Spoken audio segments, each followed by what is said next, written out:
آقا محسن قرظی کتنی مشہور و معروف شخصیت ہے قرآن کے حوالے سے. یہ فرماتے ہیں کہ شب قدر کو اپنی حساب و کتاب کی رات قرار دے دینا چاہیے.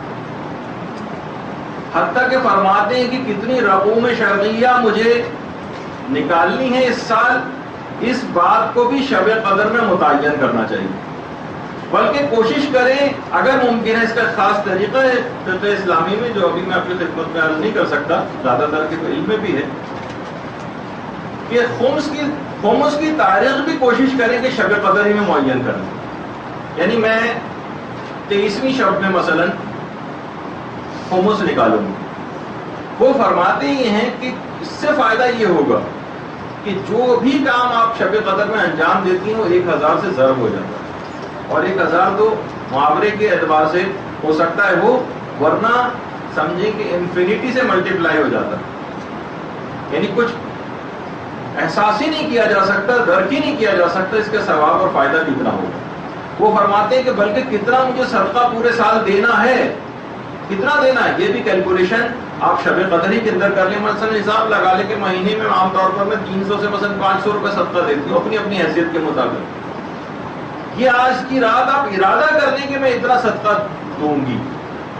اسی طریقے سے کتنوں کی میں مدد کروں گی، یہ بھی آج کی رات بیٹھ کر ارادہ کریں، نیت کریں کہ میں اتنے افراد کی مدد کروں گی، کتنی کتابوں کا میں مطالعہ کروں گی، کتنے مسائل میں حاصل کروں گی اور یاد کروں گی، کسی نے مجھ کو تبلیغ کرنا ہے.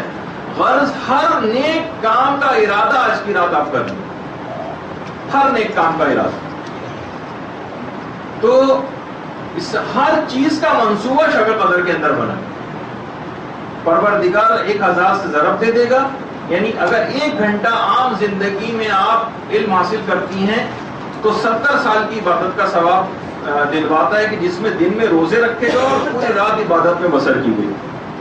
شب قدر میں گویا 1 گھنٹہ علم دین حاصل کرنے کے لیے وقف کرنا آپ کو 70,000 سال کی ایسی عبادت کا ثواب دلوائے گا جس میں تمام کے تمام دنوں میں روزے رکھے گئے اور راتیں عبادت میں بسر کی. 1 گھنٹہ فقط 70,000 سال. آپ سوچئے تو 70,000 کتنا ہوتا.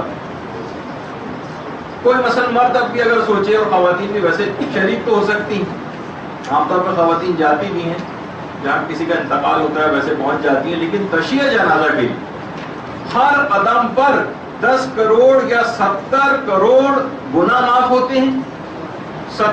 10 کروڑ یا 70 کروڑ نیکیاں اس کے نامہ اعمال میں لکھی جاتی ہیں. 10 کروڑ یا 70 کروڑ درجات اس کے بلند ہوتے ہیں ایک ایک قدم کے بدلے. یہ نہیں کہ پورے جب تک کہ وہ دفن نہ کرتے، نہیں، ہر ایک ایک قدم کے بدلے. اور اس کا مطلب یہ کہ اگر یہ رات 1000 سے ملٹیپلائی ہوتے تو 70 کروڑ کو آپ 1000 سے ضرب دے دیں. میرے پاس تو کوئی کیلکولیٹر نہیں ہے ایسا کہ جو اس کا نتیجہ آپ کو دکھا سکے کہ کتنا زیادہ ثواب فقط نیت کرنے سے آپ کو حاصل ہو جائے گا. تمام یہ رات کو منصوبوں کی رات بنائیے، نیک کاموں کی لسٹ بنائیے کہ مجھے سال میں کیا کیا کرنا ہے. اتنا نامہ اعمال کو بھاری کر دے گا آپ کی منصوبہ سازی آج کی رات کہ آپ میدان قیامت میں اپنے پگڑے کو دیکھ کر حیران اور سرگردہ ہو جائیں گے کہ آخر یہ کس قدر ممکن ہے انسان باقاعدہ پہچانے گا نہیں کہ یہ میرے نامہ اعمال ہیں اتنے زیادہ، میں نے تو اتنے انجام نہیں دی. اسی طریقے سے مثلا اس رات کو اگر آپ کو 1 روپیہ بھی صدقہ دینا، 10 روپے صدقہ دینا، ایک غریب کو صدقہ دینا، اس کا معنی یہ کہ گویا 1000 غریبوں کو آپ نے صدقہ دے دیا یا نیت بھی کر لی. اسی طریقے سے مثلا کسی ایک شخص کو افطار کرانا، نیت کر لی کہ میں ایک کو افطار کراؤں گا، مثلا ایک کے معنی 1000 لوگوں کو افطار کرانا. یہ حرم امام رضا علیہ السلام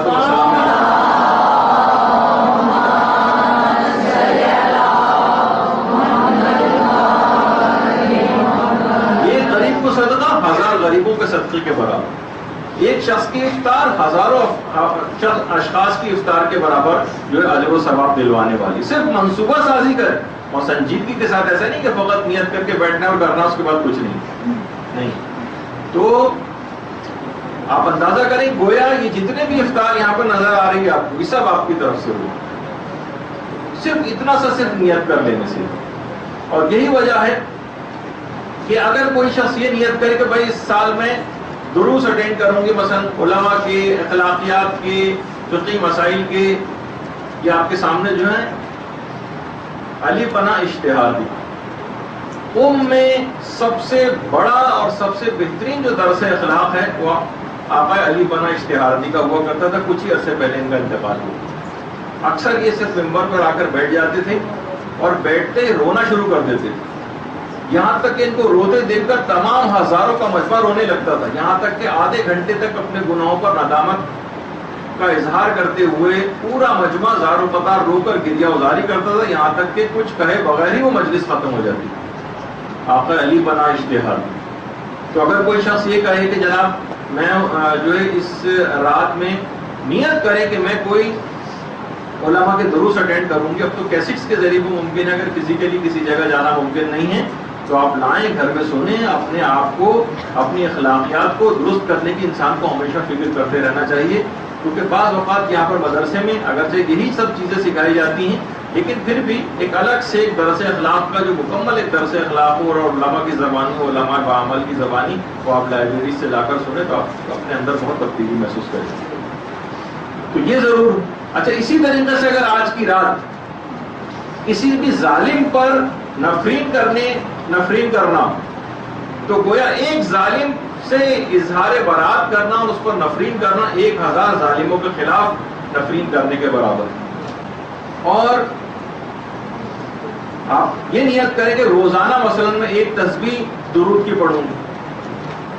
درود خود ایک درود پڑھنے سے نامہ اعمال بھاری ہو جاتا ہے اور میزان کا جو پلڑا ہے وہ بالکل بھاری ہو جاتا ہے. تو آپ خود سوچیے کہ آپ پورے سال کا کوئی ارادہ کریں کہ جب بھی کبھی پیغمبر اسلام کا یا ائمہ اطہار کا نام آئے گا میں ضرور درود پڑھوں گی.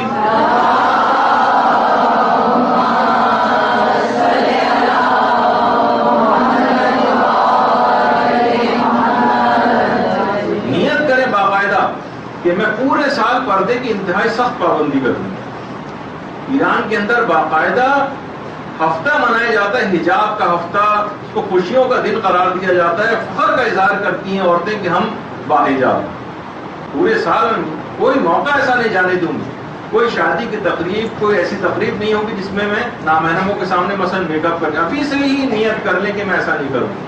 تو پھر آپ دیکھیے کہ پورے سال حجاب محجبہ ہونے کا اور حجاب کا جو ثواب ہے وہ کس طرح سے شب قدر میں 1000 یا انفینٹی سے ملٹیپلائی ہو کر آپ کو ملے گا.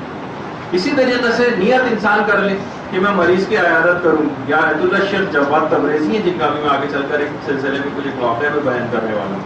میں مریضوں کی عیادت کے لیے جاؤں گی. میں چند ایک اہم مستحبات آپ کی خدمت میں پیش کر رہا ہوں تاکہ آپ کو فقط اس رات نیت کرنا، اور یہ فقط نیت کرنا ہی آپ کو اتنا عظیم ثواب دلوا دے گا کہ ہر آیت اللہ، جیسے کہ مشیخ محسن قراتی نے بھی فرمایا کہ ہر نیک کام کی منصوبہ بندی اس رات کرنی. عیادت کے لیے جانا یہ کتنا عظیم ثواب. اسی طریقے سے زیارت قبور کے لیے جانا. ایران میں آپ دیکھیں کہ لوگ اس طرح سے عادی ہیں کہ مثلا کوئی اگر موٹر سائیکل پہ اپنے آفس بھی جا رہا ہے تو جاتے جاتے وہ قبر پہ ہاتھ رکھ کے مثلا انا انزلنا پڑھتا ہوا جا رہا. خواتین ان کا بھی جانا بہرحال حرام نہیں ہے، قبرستان وغیرہ خواتین بھی جا سکتی ہیں اور ایران میں جاتی ہیں. تو اس طرح سے کوئی بھی نیت کر لی جائے. اور وہاں پر اتنا زیادہ مانوس ہیں لوگ کہ آپ دیکھ رہے ہیں کہ بچے جس جگہ پہ لیٹے ہوئے اطراف میں کیا ہے، قبور، قبریں ہیں. جو ہمارے یہاں کوئی تصور نہیں کر سکتا کہ قبرستان جسے کوئی منحوس یا چڑیل اور بھوتوں کی مثلا کوئی جگہ سمجھی جاتی ہے، وہاں پر اپنے بچوں کو لے جایا جائے، رات وہاں پر بسر کی جائے، بچے وہاں تکیہ لگا کے قبروں کے کنارے سو رہے ہیں، لیکن وہاں پر ہوتا ہے. خواتین اس طریقے سے قبور کے پاس جا کر تلاوت قرآن کرتی ہیں، اپنے اعزاء و اقارب کے قبور کے پاس. باقاعدہ کسی سے میں نے سنا تھا کہ گلگت و بلتستان میں کوئی گاؤں ہے کہ کوئی مرنے والا جو بھی ہوتا ہے 3 دن تک لوگ خیمہ لگا کے اس کی قبر کے پاس بیٹھتے ہیں، اس کی قبر کے اطراف میں، اور مسلسل 3 روز تک مسلسل تلاوت قرآن کرتے رہتے ہیں. لوگ باقاعدہ باریاں لگاتے ہیں کہ کوئی وقت ایسا تعطل نہ ہو کہ جو 3 دنوں تک مسلسل قرآن کی تلاوت جو ہے وہاں پر کرتے رہتے ہیں. تو آپ خود سوچیے کہ عذاب قبر اور اس کا کیا سب ختم ہو جائے گا، اور یہ اگر نعمت کسی کو اس طرح سے حاصل ہو جائے. خواتین اس طریقے سے جاتی ہیں. تو نیت بھی اگر کر لیجیے بہت سے نیک کاموں کی تو بہت اہم آپ کے لیے نامہ اعمال کو وزنی کرنے کا عمل بنے گا.